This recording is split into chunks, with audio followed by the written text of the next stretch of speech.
नमस्कार, कैसे हैं आप लोग। उम्मीद करता हूं कि आप लोग बहुत बेहतर होंगे।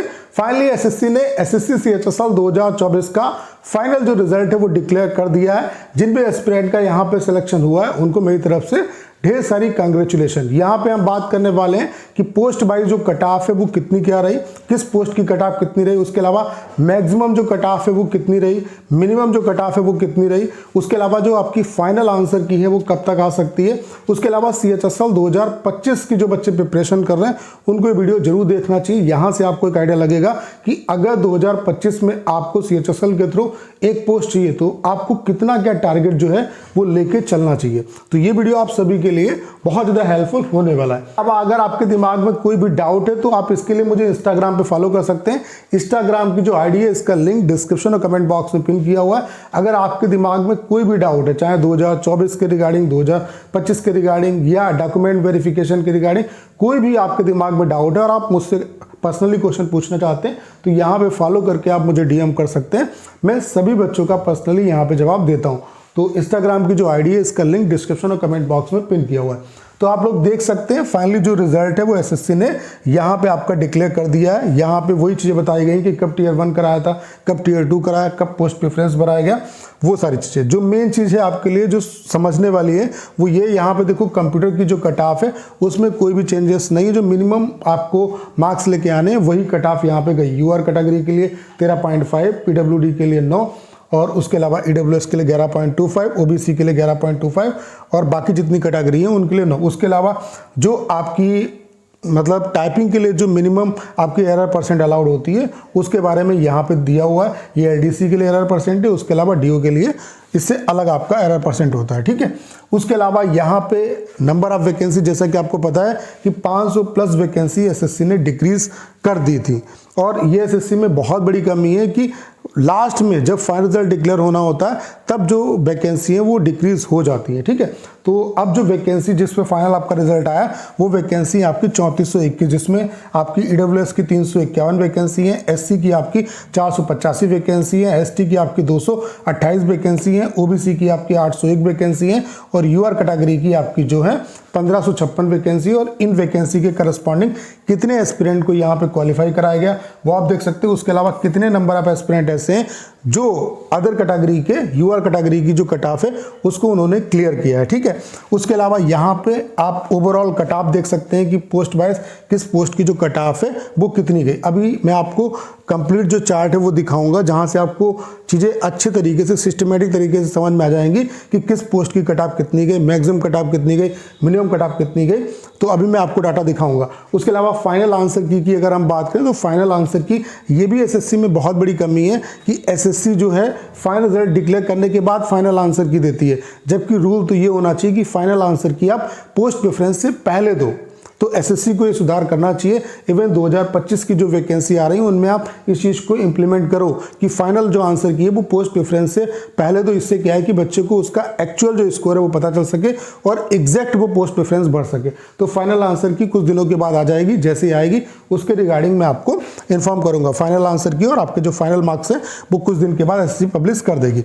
अब बात कर लेते हैं कट ऑफ कितनी किया गई। तो ये डाटा जो है जो मैं आपको दिखा रहा हूँ, ये जो डाटा है वो मैंने क्यूमैथ से लिया है। तो इसका जो कंप्लीट क्रेडिट है वो मैं क्यूमैथ को देता हूँ। यहाँ से आपको समझ में आ जाएगा कि किस पोस्ट की कट ऑफ कितनी है। अगर मैक्सिमम कट ऑफ की बात करें तो यहाँ पे जाहिर सी बात है डीओ की कट ऑफ हमेशा आपकी जा जाती है। तो डीओ की जो कट ऑफ है वो आप देख सकते हैं यूआर कैटेगरी की 346 गई है, ईडब्ल्यूएस की आपकी 339 गई है, ओबीसी की आपकी 345 गई है, एससी की आपकी 334 गई है, ठीक है। उसके अलावा अगर हम एलडीसी के लिए बात करें कि मैक्सिमम कट ऑफ किस पोस्ट के लिए गई है तो L04 के लिए गई है। तो L04 किसका कोड है वो आप देख सकते हैं। इलेक्शन कमीशन ऑफ इंडिया की जो कट ऑफ है वो आपकी यहाँ पे मैक्सिमम है। इलेक्शन कमीशन ऑफ जो इंडिया है उसकी जो कट ऑफ है वो मैक्सिमम है। यूआर कैटेगरी की 343 गई है कट ऑफ, ईडब्ल्यूएस की वैकेंसी नहीं थी यहाँ पे, ओबीसी की 342 गई है, एससी की 334 गई है और एसटी की 340 गई है। अगर हम मिनिमम कट ऑफ की बात करें तो मिनिमम जो कट ऑफ गई है वो बीआरओ की गई है, बॉर्डर रोड जो ऑर्गेनाइजेशन है उसकी कट ऑफ गई है।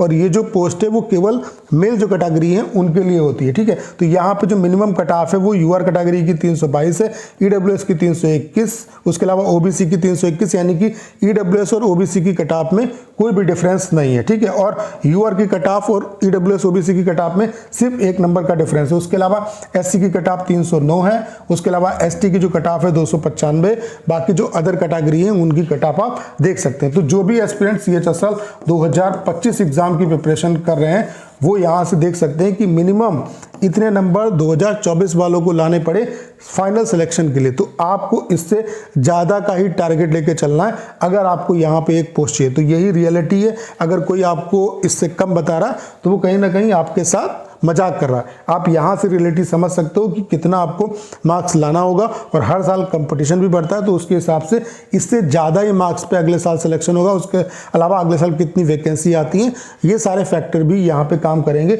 बाकी इससे ज़्यादा का ही आप टारगेट इसको लेके चलो, तभी आपको कोई ना कोई एक पोस्ट जो है वो मिल पाएगी। अगर हम कुछ और पोस्ट की बात करें जो अच्छी पोस्ट यहाँ पे मानी जाती है तो उनको आप देख सकते हैं। बाकी ये पूरा चार्ट है और ये पोस्ट प्रेफरेंस का फॉर्म है। तो यहाँ से कोड देख के आप सभी जो जितनी भी पोस्ट है उनका आप कट ऑफ देख सकते हैं कितना आपका गया है। जैसे अगर हम बात करें यहाँ पे national commission of schedule tribe L01 की बात करें तो L01 की जो कट ऑफ गई है वो यूआर की 334 गई है, ओबीसी की 331 गई है। उसके अलावा अगर हम बात करें सेंट्रल विजिलेंस कमीशन जिसका पोस्ट कोड है L03, तो L03 में यूआर की वैकेंसी नहीं है। उसके अलावा ईडब्ल्यूएस की कट ऑफ 342 है, ओबीसी की वैकेंसी नहीं है, एससी की कट ऑफ 333 गई है। ठीक है। उसके अलावा इलेक्शन कमीशन ऑफ इंडिया की अगर हम बात करें तो L04 election commission of India की सबसे मैक्सिमम कट ऑफ गई है एलडीसी में अगर हम बात करें। उसके अलावा मिनिस्ट्री ऑफ एक्सटर्नल अफेयर्स की अगर हम बात करें तो इसका जो पोस्ट कोड है वो L19 है। तो L19 की जो कट ऑफ है वो कितनी गई है आप देख सकते हैं। यहाँ पे L19 की कट ऑफ जो है वो कितनी है, यहाँ पे जो कट ऑफ है इसकी नहीं दी है। मिनिस्ट्री ऑफ एक्सटर्नल अफेयर्स की जो कट ऑफ है उसको यहाँ पे चार्ट में नहीं दिया गया। उसके अलावा अगर हम बात करें यहाँ पे अगर हम बात करें आपका रजिस्ट्रार जनरल ऑफ इंडिया जिसका पोस्ट कोड है L48, तो इसकी आप कट ऑफ देख सकते हैं। ये भी काफ़ी अच्छी पोस्ट है। दिल्ली यहाँ पे क्या है स्टेट वाइज भी वैकेंसी आती है तो इसके थ्रू आप जो है मतलब होम पोस्टिंग भी आपको मिल सकती है। तो यहाँ पे आप देख सकते हैं यूआर की कट ऑफ 325 है। उसके अलावा ईडब्ल्यूएस की जो कट ऑफ है वो 324 है, ओबीसी की कट ऑफ 325 है, एससी की कट ऑफ 312 है और एसटी की कट ऑफ 299। सभी पोस्ट का आप देख सकते हैं यहाँ पे पोस्ट कोड दिया हुआ है और ये जो है वो कट ऑफ है। तो इससे आप मैच कर सकते हैं कितनी कितनी आपकी कट ऑफ गई। तो आप देख सकते हैं कट ऑफ का ये हाल है। बाकी सीजीएल में देखते हैं क्या होता है। सीजीएल में भी ठीक ठाक कट ऑफ जाएगी, इस ट्रेंड को देख के वो ऐसा लग रहा है। ठीक है। तो बाकी जो एस्पिरेंट सीएचएसएल 2025 एग्जाम की प्रिपरेशन कर रहे हैं उनको यहाँ से एक आइडिया लेना है कि कितने क्या नंबर पे अगली बार आपका सिलेक्शन होगा। आपको एक आइडिया लग गया होगा, उसके हिसाब से अपने टारगेट्स बनाइए। देखिए सबसे पहले क्या है कि आप काम करना अपने बेसिक्स पे, फिर प्रीवियस जो क्वेश्चन है वो अच्छे तरीके से आपको प्रैक्टिस करने और रिलेवेंट मार्क लगाने, यही प्रिपरेशन का एक मूल मंत्र है। इसके अलावा कुछ नया करने की आपको जरूरत नहीं है। तो उम्मीद करता हूँ सारी जानकारी आप बहुत अच्छे तरीके से समझ पाए होंगे। करना क्या है, इस वीडियो को साथ शेयर करना है। उसके अलावा अगर आप चैनल पर नए हैं और आपने अभी तक इसे सब्सक्राइब नहीं किया है तो प्लीज़ चैनल को सब्सक्राइब करना मत भूलिएगा।